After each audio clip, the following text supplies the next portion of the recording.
నమస్తే అండి. నా పేరు పుష్ప. మాది తెనాలి. నేను సౌందర్యలహరి గురించి ప్రతిరోజు సాయంత్రం 6 గంటలకి పెడదామనుకుంటున్నాను. రోజుకొక్కొక్క శ్లోకం చొప్పున ప్లస్ దాని అర్థం వివరంగా పెడతాను. ఇంట్రెస్ట్ ఉన్న వాళ్ళందరూ వినండి, చదవండి. నా ఛానల్ని సబ్స్క్రైబ్ చేసుకోండి. అసలు ఈ సౌందర్యలహరి అంటే ఏమిటో జస్ట్ నాకు తెలిసిన రీతిలో ఒక 4-5 వాక్యాలు చెప్తాను. సౌందర్యలహరి అంటే అమ్మవారిని స్తుతిస్తూ, అమ్మవారి సౌందర్యాన్ని వర్ణిస్తూ ఆది శంకరాచార్యులు వారు రాశారు అని విన్నాను. ప్లస్ అమ్మవారే ఆది శంకరాచార్యులకి ఈ సౌందర్యలహరిని అప్పచెప్పినట్టు కూడా, అంటే చేతికి ఇచ్చినట్టు కూడా అది కూడా విన్నాను. ఈ సౌందర్యలహరి అంటే అమ్మవారి సౌందర్యాన్నే స్తుతిస్తూ అనుకుంటాం. ఎందుకంటే ఆ పేరులోనే సౌందర్యం అనేది ఉంది. కానీ అది కాదు, అమ్మవారిని కీర్తిని వర్ణిస్తూ ఈ సౌందర్యలహరి అనేది రూపొందించబడింది. మనం ఈ సౌందర్యలహరి మనం నిత్యం చదువుకోవడం వలన మనకి ఇంట్లో గొడవలు ఏమైనా ఉన్నా, మనసు బాగోకపోయినా వీటన్నిటినీ అమ్మవారే క్లియర్ చేస్తుంది. మనం ఈ డైలీ ఇది చదువుకోవటం వల్ల మనకి బాహ్య సౌందర్యం కాకుండా అంతర్ సౌందర్యం, అంటే మనసులో దృఢ సంకల్పం అండ్ మనసులో ఒకరి గురించి చెడు ఆలోచన లేకుండా, మనస్పర్ధలు లేకుండా, తగవులు లేకుండా, ఏమీ లేకుండా మన మనసుని మనం ఆధీనంలో ఉంచుకుంటే మనం తొందరగా అమ్మవారికి చేరువవుతాము. అమ్మవారికి పనివాల మనము ఏమీ సమర్పించక్కర్లేదు. ఎందుకంటే అమ్మ దగ్గర లేనిది ఏమీ లేదు. ఈ ప్రపంచం మొత్తం అమ్మ మనకు సమర్పించింది. అమ్మ కనుసైగలోనే ఇదంతా జరుగుతుంది. అందుకని మనం పనిమాల అమ్మకి సమర్పించేదిమీ లేదు.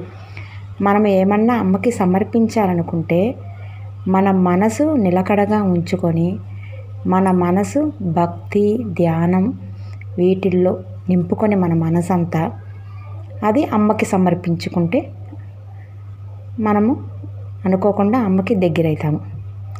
నాకు తెలిసిన పదాలు చెప్పానండి. నేను రోజుకొక శ్లోకం దాని అర్థం చెప్తాను.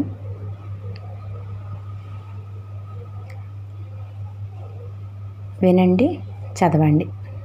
చిన్న చిన్న బుక్స్ కూడా సౌందర్యలహరి బుక్స్ అనేది మనకి గుళ్ళల్లో కూడా మనకి అమ్ముతుంటుంటారు. అలా అయినా తెచ్చుకొని డైలీ చదువుకోవచ్చు. మీరు చదువుకుంటూ పక్కన మీ పిల్లలు ఉంటే వాళ్ళని కూడా కూర్చోబెట్టుకోండి. ఆటోమేటిక్గా వాళ్ళు విననట్టు ఉంటారు, కానీ కంపల్సరీ వింటారు. ఒకటి కాకపోయినా ఒకటైనా మనం మాట్లాడుకునే మంచి మాటలు వాళ్ళ చెవిన పడతాయి. అది వాళ్ళని వృద్ధిలోకి తీసుకురావటానికి కూడా ఒక చిన్న ఆవగింజంతైనా వాళ్ళకి ఉపయోగపడుతుంది. నేను డైలీ ఒక్కొక్క శ్లోకం వాటి అర్థం చెప్తాను. సౌందర్యలహరి 1వ శ్లోకం.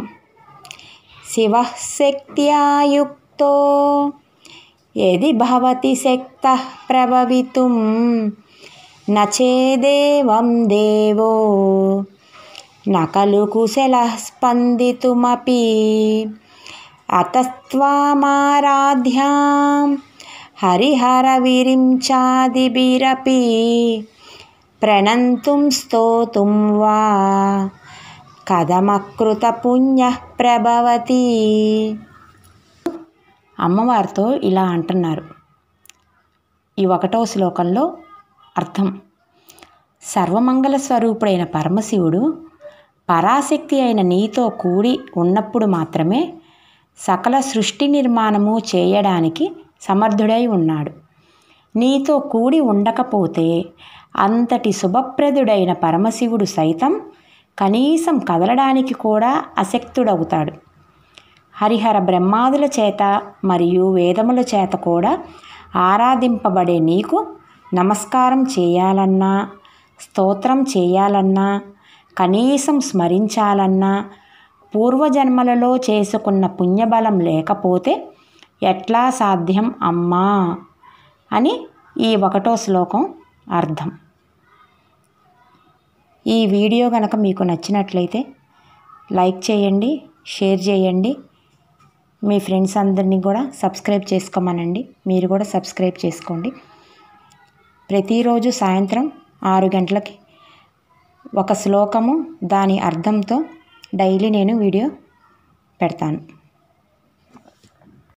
ఈ సౌందర్యలహరి వినాలన్నా, చదవాలన్నా పూర్వజన్మ సుకృతం అనేది ఉండాలి. మనకి ఇప్పుడు సమయం వచ్చింది కాబట్టి మనం డైలీ చదవకపోయినా కనీసం వినినా కూడా ఆ ఫలితం అనేది అందరికీ ఉంటుంది. అందుకని డైలీ ప్రతిరోజు 6ంటికి కంపల్సరీ నా ఛానల్ అనేది ఓపెన్ చేసుకొని కంపల్సరీ అందరూ చూడండి.